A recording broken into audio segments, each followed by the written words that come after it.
طيب خلينا نجرب كده نطلع اول ورقه او اول نموذج مع حضراتكم في الفايل. هتلاقي مكتوب عليه نموذج الاحلام والمخاوف. هنلاقي فيه خانتين في الاول خالص. خانه بيقول لنا بيسالنا على ايه الوظيفه اللي احنا كنا بنحلم بيها واحنا صغيرين. خد بالك، افتكر وانت صغير كده كنت بتحلم بايه. هو غالبا بتبقى حاجات مش واقعيه تماما. يعني انا فاكر ان انا في يوم من الايام قلت في حد ضحك. كنت عايز تشتغل ايه؟ طب انا هقول، يعني انا فاكر انا وانا صغير رحت لوالدتي في يوم قلت لها انا عايز اشتغل سواق تاكسي. الله، فرحت بيا قوي. طب اشمعنى؟ يعني حبت تناقشني بقى. طب اشمعنى سواق تاكسي؟ اصله بيلف طول اليوم في الشوارع بيتفسح يعني. فاحنا كنا بنحلم بحاجات مش واقعيه اصلا. تمام. فخلينا في اول خانه نكتب واحنا صغيرين كنا بنحلم اصلا نطلع ايه. الخانه الثانيه هتلاقي الحلم بتاعك دلوقتي، مش انت شغال ايه. الحلم بتاعك دلوقتي ان انت نفسك تشتغل ايه، سواء انت بتشتغل او لسه في الكليه. انت بتحلم دلوقتي، عايز دلوقتي تبقى بتشتغل ايه. في الجدول اللي تحت بقى، الجدول بتاع المخاوف، هتلاقي فيه خانه بيقول لك انت اصلا دلوقتي شغال ايه. تمام.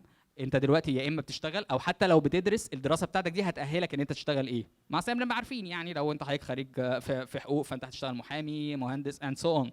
تمام. فاملى الثلاث خانات دول. الباقي ممكن حضرتك تبقى تملاه مع نفسك في البيت عشان وقت بس المحاضره. بس املى الثلاث خانات دول وخلونا نكمل. دلوقتي في الخانه اللي تحت خالص اللي هي في اول الجدول الثاني. تمام. يعني اول واحده احنا كنا بنحلم. لا والنبي انا عايز اعرف انت كنت بتحلم بايه، يعني شكل الموضوع كان مضحك. ايه طيب. كلها بس الحلم صعب واحنا صغيرين كنا بنحلم بايه. اول خانه. تاني خانه احنا دلوقتي بنحلم بايه. والخانه الاولى في الجدول الثاني احنا دلوقتي اصلا بنشتغل ايه او داخلين على شغل ايه. طب اللي لقى ان في اختلاف في الثلاث خانات عنده يرفع ايده. يا صلاة النبي طيب، هو ده معناه يعني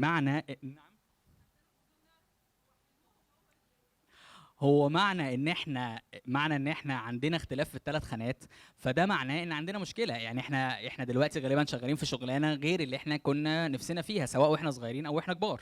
انت متاثره قوي قوي اتصدمتي من اللي كتبتيه.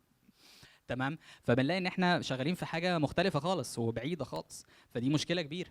تمام. طب هو ده بيحصل ليه بقى؟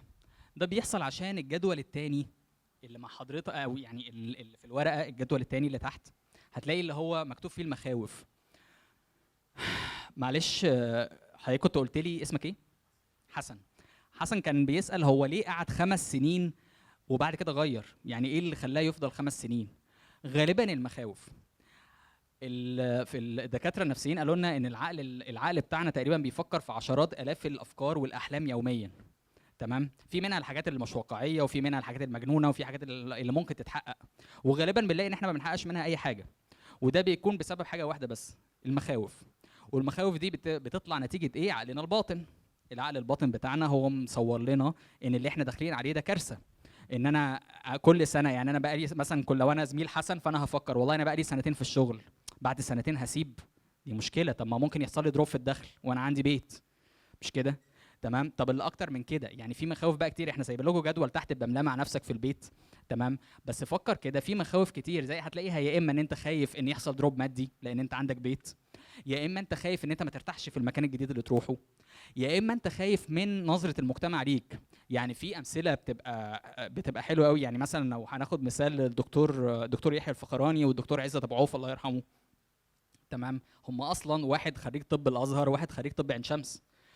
تفتكر كان احساسه ايه وهو بيحاول يعمل شيفت كارير ان هو يسيب طب ويخش ان هو يبقى ممثل؟ اكيد كان بيفكر في نظره المجتمع ليه، اكيد كان خايف منها. دي من ضمن مخاوفه. وغالبا هي المخاوف بتكون مش حقيقيه، هو عقلنا الباطن اللي مصورها لنا. بدليل ان هو لما سابوا الطب ودخلوا في التمثيل، الناس كانوا appreciating them جدا، يعني هم شايفينهم ابطال. تمام. فعقلنا بيصور لنا حاجات مش حقيقيه، زي اوضه الفيران واحنا صغيرين لما كانوا بيخوفونا اوعى تخش اوضه الفيران. لو عندنا الشجاعه ان احنا نخش كنا نكتشف ان مفيش حاجه جوه اصلا. تمام. طيب، حلو الكلام. احنا كده عرفنا ان احنا غالبا اغلبيتنا باللي رفع ايده ان احنا تقريبا معظمنا شغالين في كارير غير اللي احنا بنحلم بيه. تمام. وعرفنا ان هو المشكله بتكون الخوف او المخاوف اللي عقلنا الباطن بيطلعها لنا. فهتلاقي في الورقه الثانيه اللي مع حضرتك هتلاقي في نموذج اسمه جاب، او بالعربي يسموه جسر التحفيز. تمام. ان انت شوف كده هتلاقي في الورقه اللي معاك في سهم بيقول لك مكانك دلوقتي فين، انت دلوقتي فين. ودي مهمه جدا، لو انت مش مبسوط باللي انت فيه دلوقتي فلازم تعرف هو انت فين اصلا. ما انا لو تايه تمام مش هعرف اوصل غير لما احدد هو انا فين. تمام. طيب فانا والله هكتب انا مكاني فين، وبعدين هكتب هو انا هدفي عايز اروح فين الناحيه الثانيه، انا عايز اعدي واروح الناحيه الثانيه. يعني احنا لو هناخد المثال بتاع يحيى الفخراني وعزت ابو عوف الله يرحمهم، هم كانوا في طب، احنا شايفين بقى كليه قمه يعني، او عايز يروح فين تاني يعني، وهو عايز يبقى ممثل. نعم.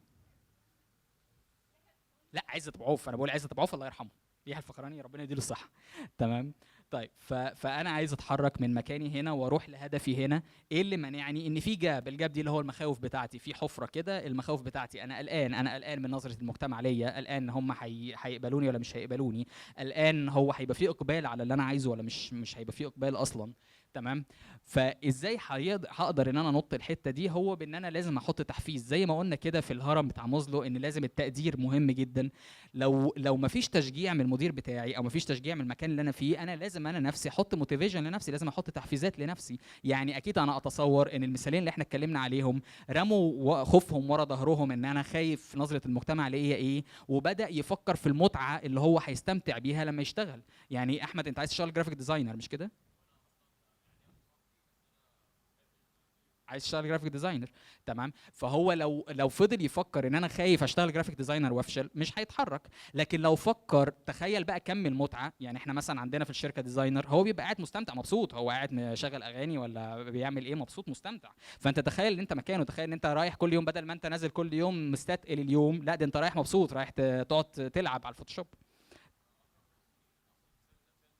بالظبط. ما من الكارير شيفتس المشهوره اكرم حسني. تمام. الفورم دي بتساعدنا، احنا ممكن برضو نبقى نملاها ان احنا بتساعدنا جدا. انا مكاني فين، انا عايز اروح لفين، ايه المخاوف. هياخد بالك لو انت هتفضل ما تكتبش. تمام. يعني انا عايزك لما تروح اكتب المخاوف دي بايدك، لما تكتبها بيكون عندك الفرصه اكتر ان انت فعلا تواجه نفسك وتشوف. تمام.